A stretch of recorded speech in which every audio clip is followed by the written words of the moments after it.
Joanna, project manager at the International Design Center Berlin, and of course the UX Design Awards, which is presented by the International Design Center in Berlin. A very warm welcome to today's talent track, where we will be focusing on 2 award winners in the new talent category from the autumn 2024 competition. First, a little bit more about our virtual event series. We host deep dives for professionals and talent tracks for new talents. So these are online formats where we invite award-winning designers and teams to present their work and share knowledge with the UX design community. The idea being to learn from each other, get inspired, and of course, to start conversations. And today I will be joined by Benedikt Herzau, who just finished his bachelor at HTW Berlin, the University of Applied Sciences. And Benedikt was given the Gold Award for his interactive synthesizer called Noise. So we will hear more about that a bit later on. And also with us today is Yuchen Lan, she just finished her studies at Umeå Institute of Design in Sweden and is currently joining us from Denmark.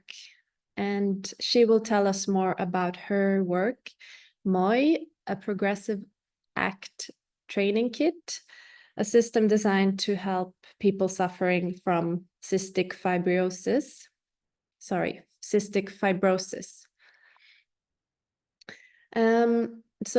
So after we hear from Benedikt and Yuchen, the last approximately 20 minutes of today's hour together will be a Q&A. So do bring in your questions to our speakers, and I will do my best to pass them on at the end of the session. And you can do so through the chat and comment section on LinkedIn. Before we do get started, I also want to briefly mention that we have an open call running until the 18th of November. So approximately another 10 days to go. So if you're working on great UX, this is a super opportunity to gain recognition for your work and have it evaluated by our expert jury. And you might be on the other side of one of these talks soon. So that's all for the introduction. And for now, over to you. We will start with Yuchen. Warm welcome. There you are. Hello. Hi, so I will start sharing my screen and hopefully everyone can see it right now. So, hello everyone, I'm Yuchen Lan, an industrial designer, and I'm originally from China. And I graduated from the Advanced Product Design program at Umeå Institute of Design. And I currently based in Denmark, and I joined Swift Creative as an official designer right after graduation. Today, I'm very excited to share my master thesis, Moii, which recently received the UX Design Award. And this is the reason why I'm here today. In the next 15 minutes, I will walk you through how I took this project from zero all the way to the final result. So first, what is this project about? This is a 6-month thesis project involving physical product design and user experience design. Moii is a progressive airway clearance therapy training kit for adolescent cystic fibrosis patients. The core of this project lies in its concept of progression.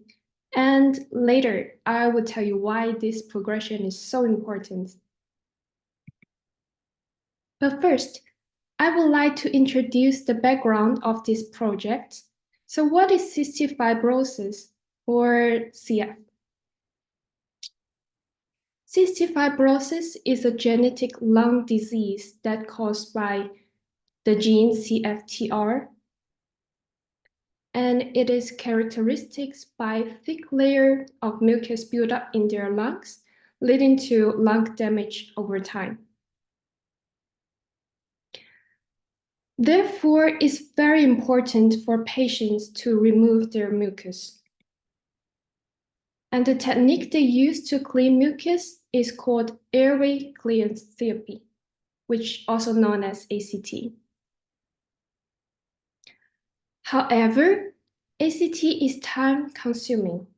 Patients need to spend around an hour doing ACT and twice a day. And patients have to do this treatment for the rest of their lives. And one of the biggest problems is that teenagers skip their ACT. In a Q&A section with the president of the Swedish Cystic Fibrosis Association, I gained valuable insight. The transition period is a tough challenge because young patients' lung function can decline dramatically during this transition period. And it normally starts around the age of 13 until young adulthood. And it's when patients start to manage their own treatment. And this system is designed to work towards independence and get prepared for patients' adult life. But lung deterioration at this stage can have a huge impact on the rest of their lives. Well, think about it in the Tetris way. If the patients clean the mucus on time, the lung will maintain a nice condition and they can live longer. However, if they leave the mucus building up, the more mucus gathered, the harder to clean it by the end. And it will gradually cause air trapping and permanent lung damage. So, how can we avoid this deterioration?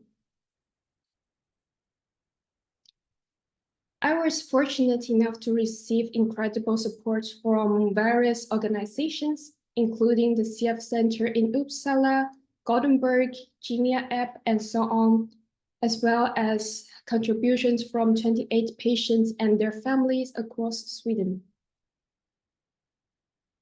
Now, let's have a look at their insights. The first challenge they face is uncertainty. A common concern about patients is the uncertainty about their approach to ACT. I don't know if I'm doing my ACT correctly. I'm afraid that I'm just wasting my time doing useless work. On the other hand, doctors observe that patients often try to pretend better than they really are, which can lead to overconfidence and the impression that ACT isn't helpful or necessary. This insight led me to summarize the first problem. There are no available assessment methods for ACT in home environment. But what can we use to assess ACT? The key is patient's airflow control and chest mobility. And fine chest mobility is also the key for effective airflow control. Unfortunately, the current method for testing airflow control aren't very smart and depend heavily on patient's experience. The same goes for chest mobility. Without the guidance from an experienced professional, it's very hard for young patients to judge how good or bad it is on their own. Then there is an issue of lack of freedom. Besides what we have already mentioned, ACT is very time-consuming, and there is another layer of lack of freedom for patients, which is equipment.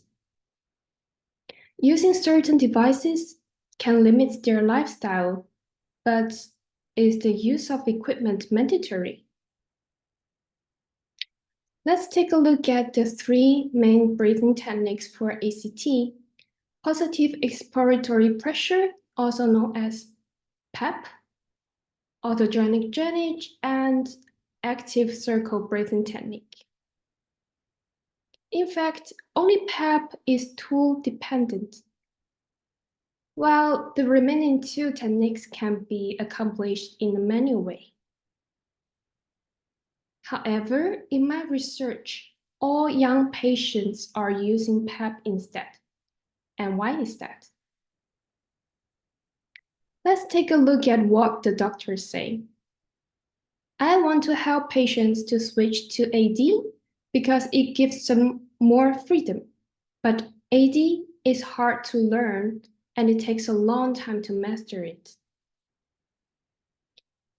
This brings me to the second issue. Mastering advanced breathing techniques takes a long time and the learning cycle is extremely long. Patients go home and try to do ACT on their own. Then they return to their 6-month checkup. We see how they manage and decide if they need more support. It makes sense that teenagers don't want to spend this time to do their ACT or learn advanced breathing techniques. Like imagine you're a teenager and you're hanging out with your friends and you don't have your equipment with you. Would you usually choose to continue hanging out with your friends or go home and do your ACT? It is not hard to imagine that ACT is usually the one that gets dropped.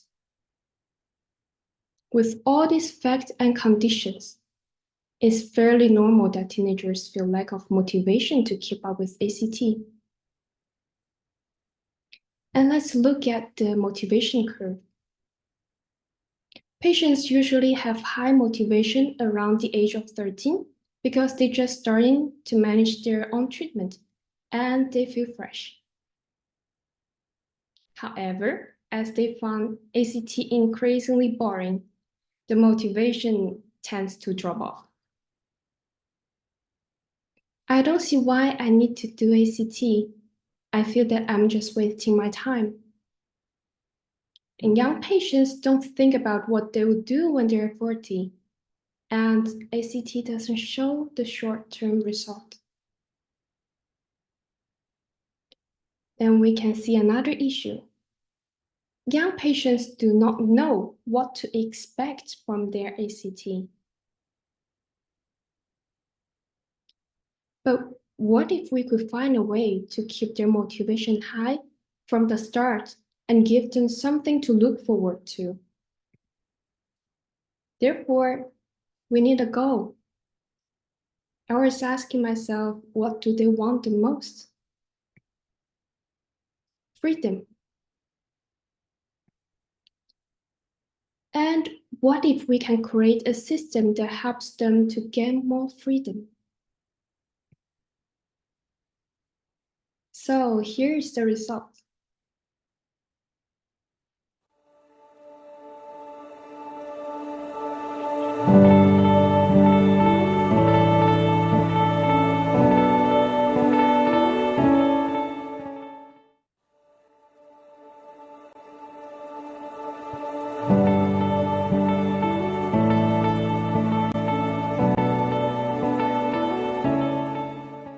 Moii consists of 3 components: chest mobility wearable and breathing device. Sorry, the audio is a little bit off. So let's restart this. Moii consists of 3 components and a chest mobility wearable, breathing device, and an app. The goal is to help patients balance their life and their ACT treatment, making it easier for them to stick to their daily routine and reduce the risk of lung deterioration. And now let's have a look at how does it work. Let's review the 3 main challenges that we just mentioned: uncertainty, lack of freedom, and lack of motivation. Moii tackles these challenges by forming a progressive training solution. Now let's dig into some details. Through instant feedback and guidance, Moii removed the uncertainty for home ACT treatment. But let's introduce the product first. The breathing device has a main handle and 3 changeable parts for adapting to different breathing techniques. It detects the stability, speed, and volume of the exhaled airflow, while chest mobility wearable follows patient's chest and detects the movement. The detected data by the breathing device and chest mobility wearable are fed back to the patients on the app. Those 3 work together, patients have everything they need right for a confident, effective ACT section. This data is also transformed into a report for patients to check. To boost motivation, Moii helps patients to set short and long-term goals with daily reward to keep them engaging along the way. The chest movement data is converted into a measure of breathing muscle strength, and patients can watch their strength number go up after each practice so that they can feel the sense of accomplishment. And once they've reached to a certain level, the app will inform the patients to move on to the next step. Reduce their reliance on equipment.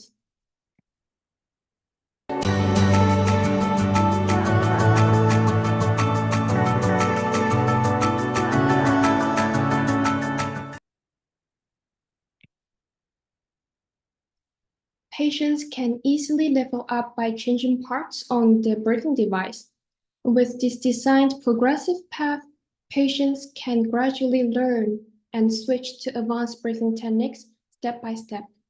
And by the end of the training, patients will be able to perform ACT without assistance. And finally, we address the last challenge, lack of freedom. With Moii's guidance, patients can perform ACT more efficiently, spend less time on it, and rely less on the support. This gives them the greatest freedom in managing their treatment independently. Well, however, there are additional dimensions to this project, like product design and iteration, testing the ideas, creating the prototypes, refining the user flow, and so on. And for more details, you can feel free to visit my website, which is linked on Moii's winner page on the UX Design Award website. And also feel free to leave your questions, and I will answer them in the upcoming Q&A section. Thank you so much for today. I hope this project is engaging and insightful. Thank you very much. Thank you so much, Yuchen. Definitely engaging and very impressive as well, I must say. It's a very big topic with so many aspects that you've taken on and that you handle with great research and yeah, attention to detail as well. So we'll get into that more at the end of the session. So just before that, I will hand over the stage to you, Benedikt. Hello. Hi. Let's start sharing my screen. Perfect. All right. So, hi everyone, I'm Benedikt, and I'm really happy to get the chance to talk to you as the UX community about noise, which was my bachelor project of my industrial design studies at the HTW in Berlin. And Noise is a synthesizer that empowers the user to interactively create the soundscape in the interior according to their own needs and expectations. And the interaction provides spaces to retreat from everyday life and supports a conscious examination of one's own well-being. And I'm excited to show you some more insights in the background of my project and also in the design process today. And first, I want to start with some audiovisual input.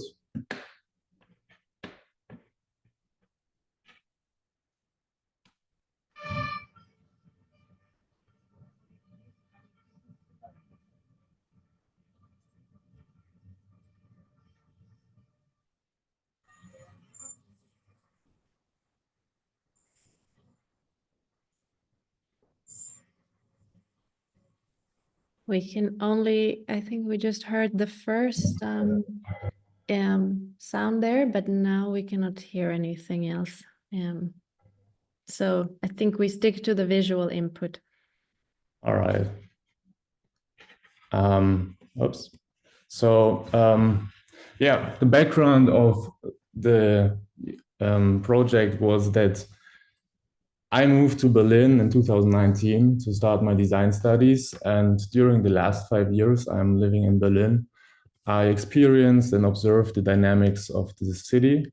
And I also talked to many people about their experiences and struggles living in Berlin. And most of them reported an intense and stressful daily life because of a heavy workload, many people around here, long distances to go, a lot of traffic, and a lot of noise. So I did some research and I recognized there is a big problem of increasing noise pollution and stress in everyday life, especially in bigger cities. And noise can be defined as an omnipresent external stressor that is difficult or even impossible to control individually. And yeah, it has a subconscious effect on our perception of stress. So it's really important to prevent and stress imbalance and long-term negative effects on physical and mental health. So we have to provide sufficient time and also space for the regeneration in our everyday life. In my research on the effects of noise on our stress, I also explored the phenomenon of white noise and its characteristics. Maybe some of you know white noise. It contains all audible frequencies and can therefore be used to mask disturbing noises. And in addition to white noise, there are also other noise signals like the pink noise, Brownian noise, and many more, which differ in their frequency spectra. And these noise sounds can also be found in the nature, like the sound of rain or maybe the sound of ocean waves. Physiological studies also show positive effects from the stimulation with pink Brownian noise, such as an improved sleep quality, better regeneration process, and also increased concentration and performance. And this is why I thought it could be really an interesting use case for people who are struggling with stress. So I got really inspired by the idea of using noise against noise or using noise for regeneration. But I also asked the question, how do we consume audiovisual content? And nowadays, audiovisual content is mainly consumed via streaming services, digital apps, or websites. Algorithms provide suggestions, and the interaction usually consists of pressing play, stop, or skip. And yeah, I was asking myself how we can support a more conscious exploration of soundscapes and also our well-being. And that's why I wanted to design a physical product for a playful interaction to create a multi-sensory user experience and a more emotional connection between the user and the product. More comparable to, listening to vinyl, for example, where you choose the album that inspires you, where you look at the cover, you feel and smell the material and embrace the whole process. So now I want to show you the main steps of my design process, so you get an impression how I came up with my design solution.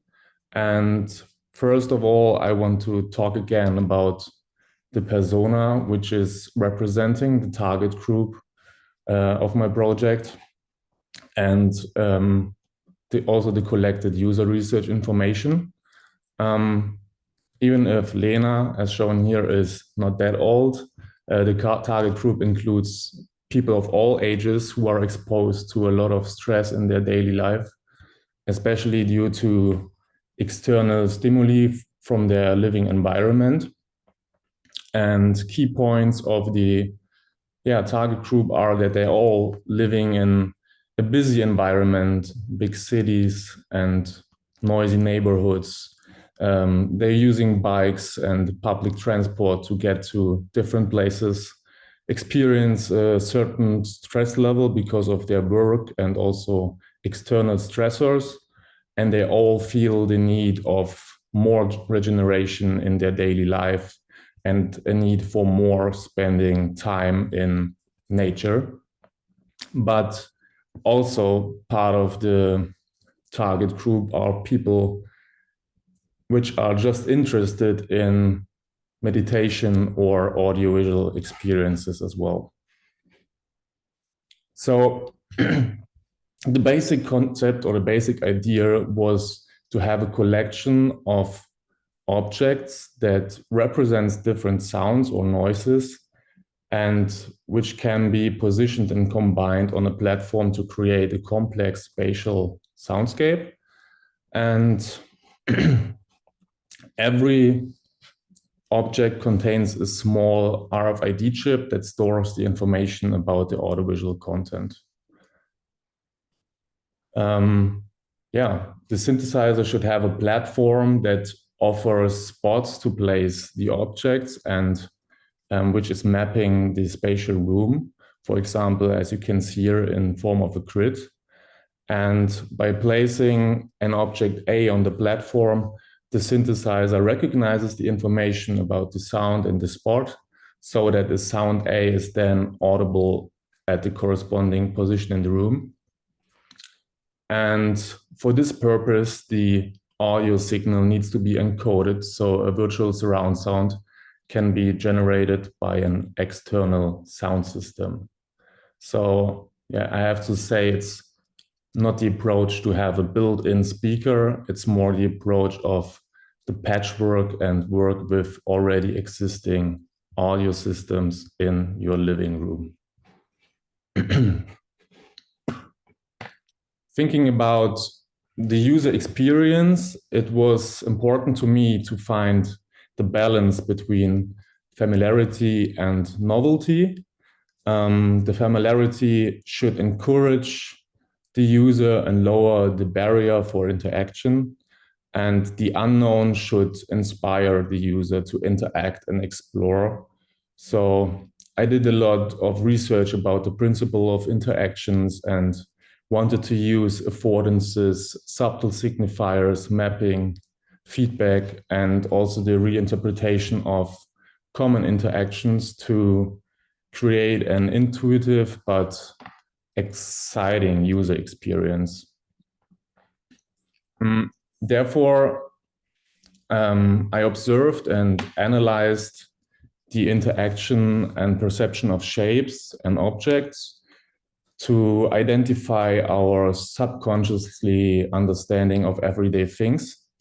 And here I'm showing you 4 main inspirations with universal semantics that I wanted to implement into my design. So first is the pool or the bowl, which is an archetype for storing objects like fruits or water. The second one is how we learn in a really young age to understand affiliations of shapes and objects. The third is waves, which visualize the spatial distribution of sound and also are an abstraction of space, creating highly aesthetic and attracting surfaces. And last but not least, marbles as an universal archetype for playful interaction, having attracting mysterious characters. So before I started working on a more precise idea of how the product could look like, I had to define the key element of the concept, and this was the marble as the audio medium and the interaction object. So I did a lot of testings with different sizes and how you can interact with a marble. And the conclusion was that a diameter of 20 millimeter is the sweet spot between being big enough and for good handling, but not too big for storing a collection of marbles if we think about the product dimension. But if there is a collection of marbles, how does the user know which marble represents which sound? And therefore, different colors and structures of the marbles were used to address the association of the user to identify the sound, or at least get an idea how the marble could sound like. Another really important criteria for my design was the integration of the product into the living environment of the user. The product should be perceived as an interior object with an emotional, timeless character instead of appearing like a trendy, technical, therapeutic device. Its visual presence in the interior should encourage interaction and also support the daily process of regeneration. So with this mood board in my head, I started sketching and visualizing basic ideas, exploring geometric shapes, and also giving them more character and complexity with organic surfaces, which help the user to understand how to interact with the product. And to evaluate my ideas, I simultaneously started fast prototyping. So I was able to test product dimensions, and I was also able to see what shape inspires the user the most and how do the users know how to interact with the product. I'm based on the findings from the prototyping and the user testings. This shown draft was chosen. So on the left side, there is the bowl that represents this passive area and is used to store the objects, the marbles. And on the right side, there is the circular wave shape that represents the active interaction area and is mapping the space for the acoustic soundscape. This design was perceived from the users as the most visually exciting and also balanced. And many users were also able to identify the shape as a reference to the spatial distribution of sound. Especially from the front view, you can see that the bowl and the circular wave shape creating this visual balance. And furthermore, the subtle but significant formal elements indicate their functionality. The bowl, which stores the marbles, is embedded, so it's silent, it's more introvert. And the circular wave at the right side emerges from the surface, so it's extrovert and it's more loud. So the most important functions of the product, like the storage and the spatial mapping and the mix of different sound, were implemented or solved by the form but some others had to be implemented by an additional interface and also control elements.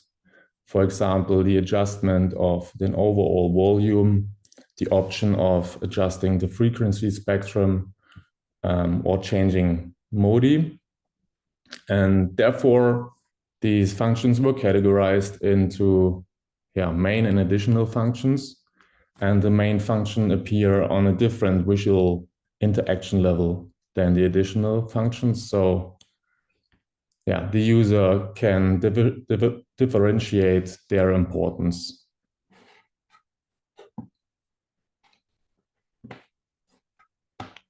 And then instead of adding like just familiar control elements like knobs, I tried to came back to my idea to find the right balance between familiarity and novelty. So I asked the users to explore the surface with their fingers and identify areas of interest, which could be used for a more novel approach of interaction. And most of the users were attracted from the smooth edge of the bowl and also the circular wave shape. So I translate these findings into inductive control elements for switching the Moii, adjusting volume, and as well as for the frequency spectrum. And in addition to the audiovisual feedback you receive if you play with the synthesizer, animations of lights give the user visual feedback and also a preview of the intended gesture. And that's how the final interaction concept of noise got developed step by step, with the attempt to limit the interaction to the essentials and to inspire the user instead of overwhelming them.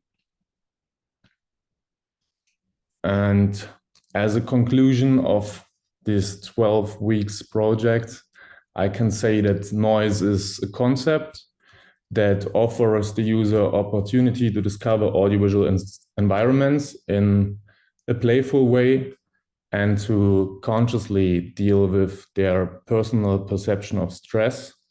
It is designed to create spaces for retreat, for meditation, and for relaxation. And if we look at the bigger picture, I would hope that it possibly also stimulates a process of reflection on how we all contribute on the noise pollution of everyday life and how we want to consume audiovisual content in general. And that's my project Noise, audiovisual interactive design. And I want to thank the UX Design Award jury and team for awarding me this year's Gold Award. I also want to thank my professor Pelin Celik for supervising this project, and Dorian, Claudius, and Marcel as well, who supported me in the workshop doing my prototypes. And I'm really happy to receive questions in the Q&A, and hopefully I can give you the right answers.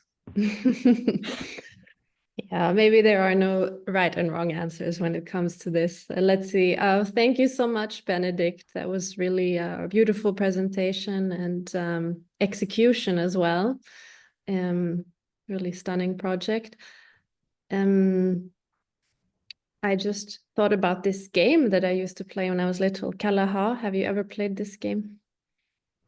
No. It reminds me very much of this shape because you have some circles that are small, like small balls, and you are supposed to place marbles from one to the next. Is it with beans as well? It could be, yeah. Okay. Maybe then I saw it in the kindergarten. Yeah, exactly. It's like one you had when you were younger. Yeah. But maybe that was some like subconscious inspiration.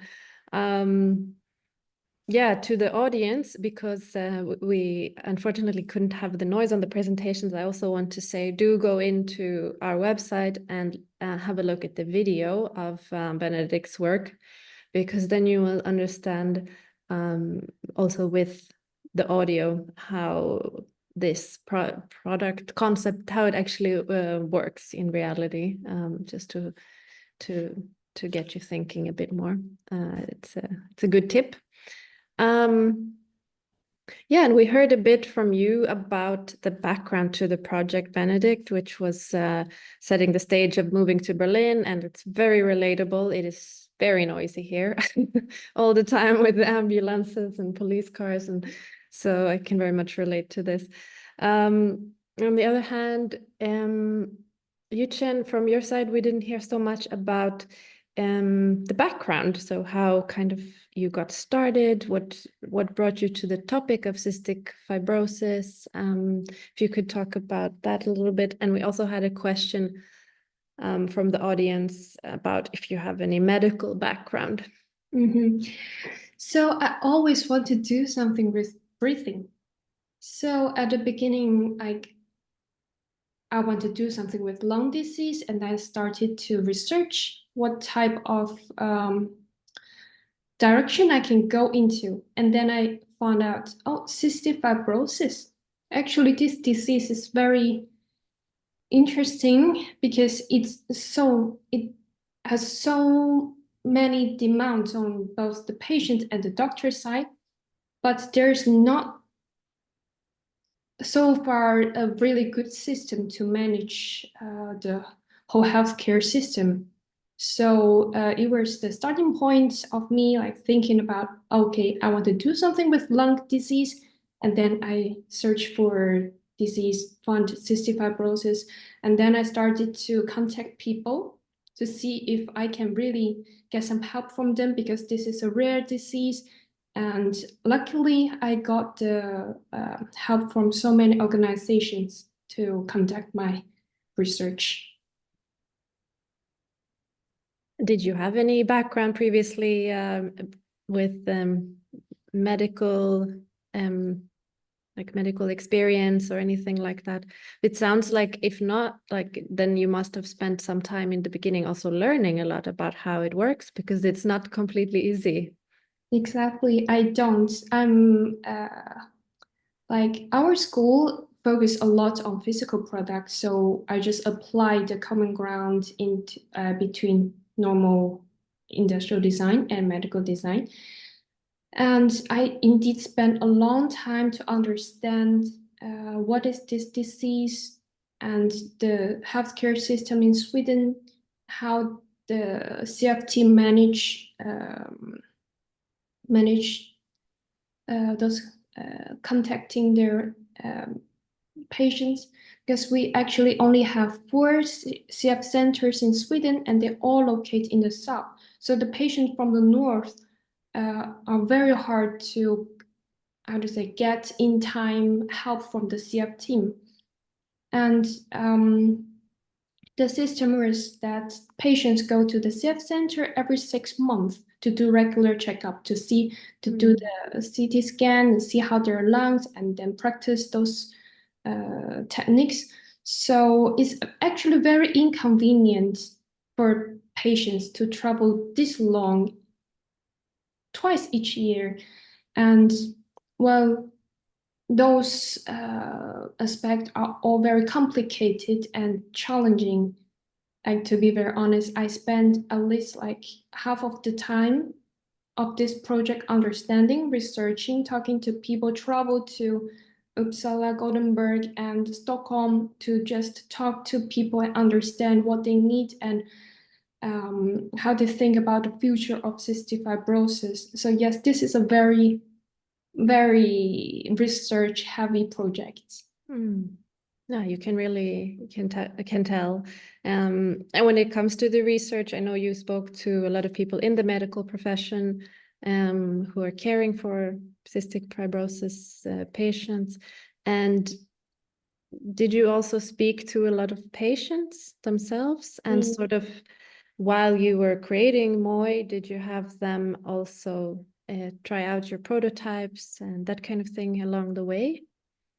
Yes, I have contact with patients in different ages, not only for the young patients, but also the more experienced patients, because they have their insight of how things can be improved so much when they're young. So it was quite helpful to get insights from different ages. But also I conducted the questionnaire so that not only patients but also their families answer to some questions, because sometimes patients need the help from their families, for example, like pressing their lungs and those stuff. So yeah, I got quite a lot of insight from the patient side, but yeah, it's also very hard to, like, how to say, to like very well followed up, because they also have their life. And for the prototype, yes, I think I also showed a video by the end of the presentation, as I did some prototypes and to test out how the chest mobility wearable can, like, well follow the breathing and to detect how patients' chest move. Right. Yeah, we did see the video. I wasn't sure, like, who, if that was the patients or if that was you, or how it was. But yeah, thanks for sharing a bit more about that.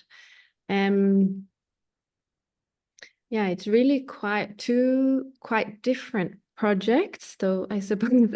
So it will be a little bit jumpy in this Q&A to keep you both involved. But I think there are some overlap in terms of that you also both made something physical, which is also very commendable, because it's not easy, and had to think about how to design like a real physical product.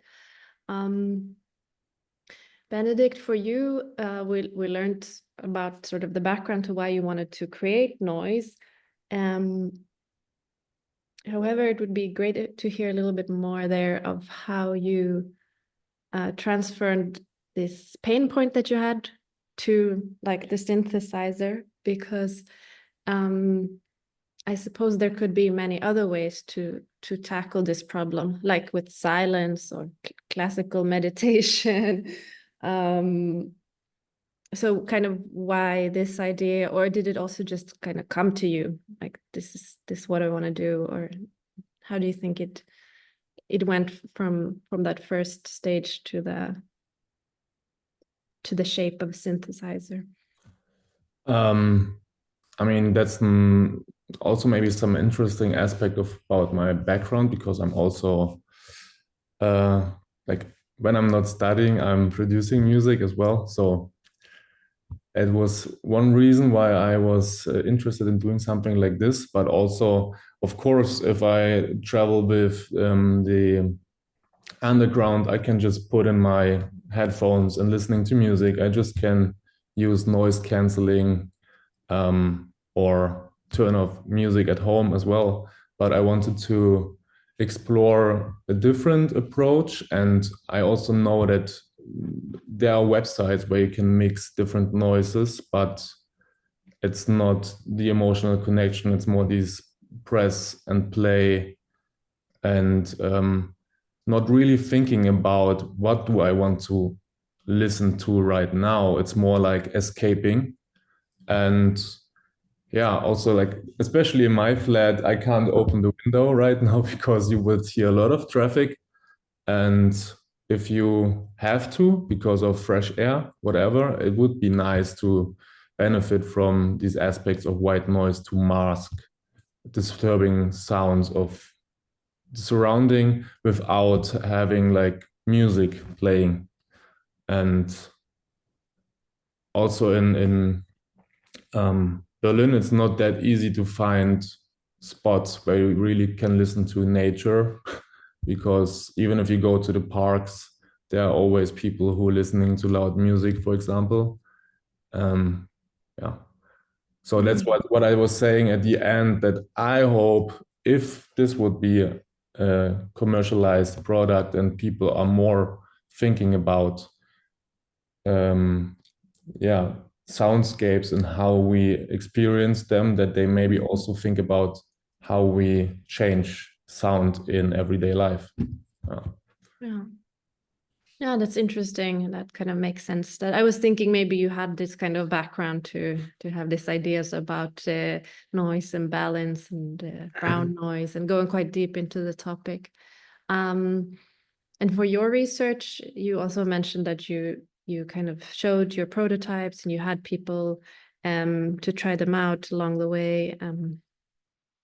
How it felt with the marbles. If you could tell us a little bit more about that. Did you also, like, what kind of questions did you ask them? Did you ask them about also their mental state while touching the objects, or, I don't know, somehow measuring relaxation? Like, what kind of questions were you asking?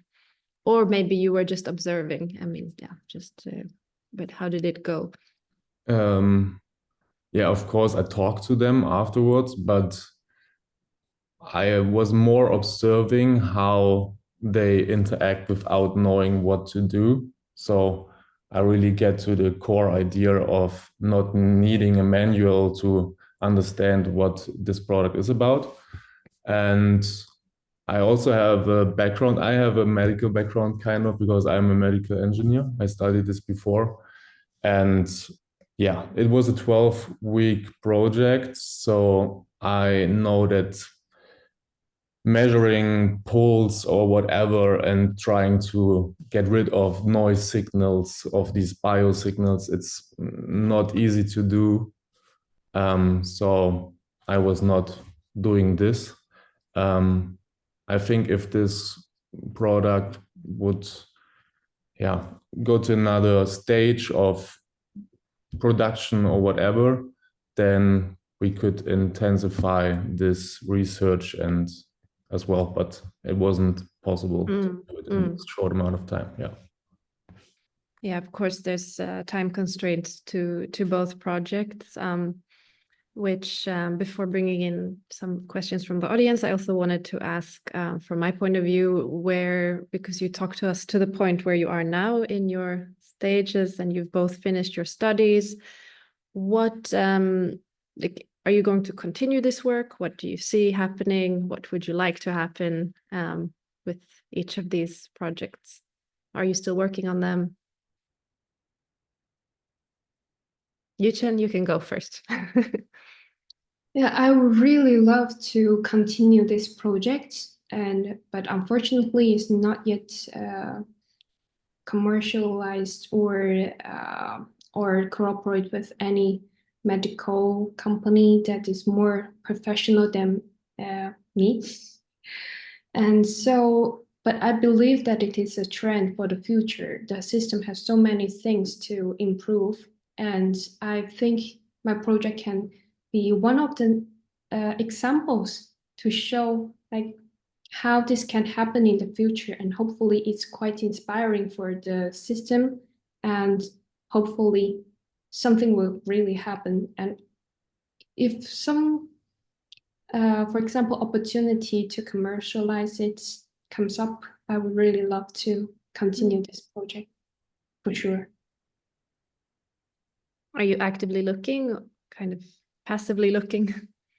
I actually have talked to quite a lot of potential cooperators before, like Philips, Nokia. And unfortunately, this is indeed a very, very specific and small area. So it's a little bit hard for me to find partners. But hopefully something will come to me. Yeah, this is a good opportunity as well to get the word out about the work. So yeah, this is also what the stage is for here with the UX Design Awards. How about you, Benedikt? We also heard from the jury that your keep calling it a product. Your concept was kind of highly commercializable if it has that potential. Is that something that you would like, or have you left it for now? Or Definitely, I would like to keep working on it. For now, it was a lot of post work to participate in like these design awards, for example, and also I showed this product and project at the Dutch Design Week now, and I also have the opportunity to show it in Stuttgart in November. So I hope that like in these exhibitions, I get the chance to maybe talk to people who are more interested in, or even have contacts to have contacts or want to develop. I don't know. But from my side, it's a still high-tech product, and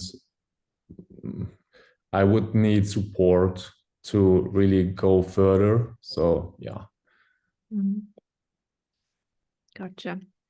We had a question here about noise from Ishu Sangani, saying that it's a very handy product.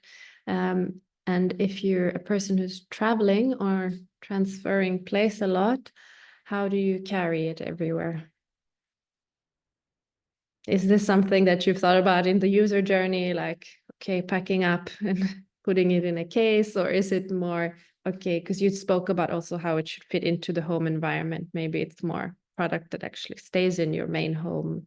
Is this something that you considered? Yeah, but as you said, it was more like not moving it from the table to there, to there, to there. It's more like a vinyl, like an how you say, record player, which fits at like one spot. But of course, these are things I would consider when I now have more time also to think about this project, how to maybe solve this or change the approach a little bit. Makes sense. The same person is also asking about what is the brand archetype of noise? So in terms of brand archetypes, which provide frameworks based on psychology, you did mention brand, you mentioned archetypes in your presentation, right?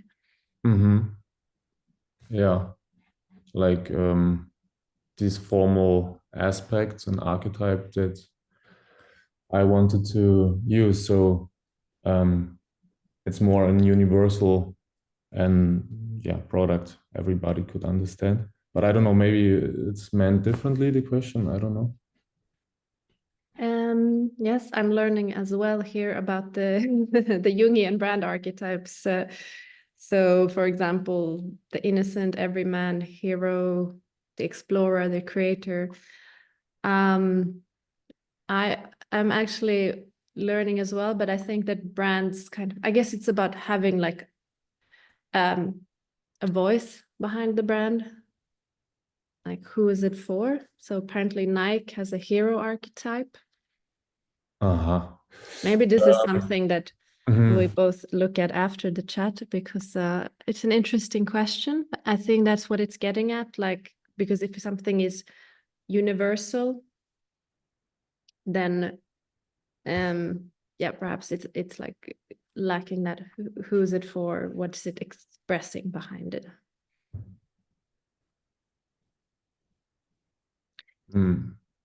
We can think about it. Yeah. Also comes with perhaps the next step of noise when it's actually coming more potentially to the market, and that kind of thing. Interesting to think about either way. Guys, I see that we are already up for the hour, or the hour is already very soon up. That was super duper quick. I wanted to also congratulate you once again on winning these awards, and ask if / what the recognition of the UX Design Awards has meant. Yuchen. So winning this means a lot to me. Of course, I'm very happy to end my master's journey with winning this award. And well, actually, this is not the first time I won this award. I also got another award back in 2021 together with my team, and another nomination last year. And since I'm an industrial designer and I see UX design is a very essential part for like how industrial design would develop in the future, I think it is very, very helpful for myself to gain some confidence that I can also do involve UX design in my industrial design work. And also like it's very nice to receive those positive feedback from professionals so that I know that, okay, when I continue my career, I can also like think systematically and work well with, for example, professional UI UX designers. And so to broaden my, eyesight and I think is benefits a lot for my future career. Yeah, makes sense to have this kind of approach where you learn about all the different disciplines of design and to take them into your industrial design. Yeah, thanks. Yeah, I can. It's kind of the same for me, but for me, it was the first award I received. So yeah, I remember when I first met my professor for pitching my ideas for my bachelor project, and I said, yeah, I definitely want to do something really user experience orientated. And yeah, 12 weeks later, came up with this project and was looking at the face of my professors, and they were really happy about it and said I should participate.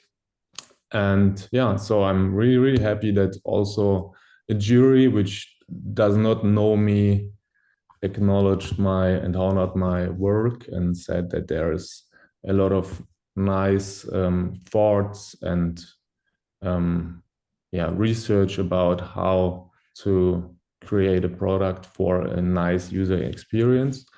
And in contrast to Yuchen, I want to do my master's as well. So I don't know if this could help to study, for example, at Umeo, if I apply there. So yeah. Yeah, perhaps it's a good connection to have to chat to each other actually Yes, about that. of course. I'm sure there's a lot of exchange. Thanks, Benedikt, and thanks to you both for taking the time. It was really interesting. Thanks everyone who joined us.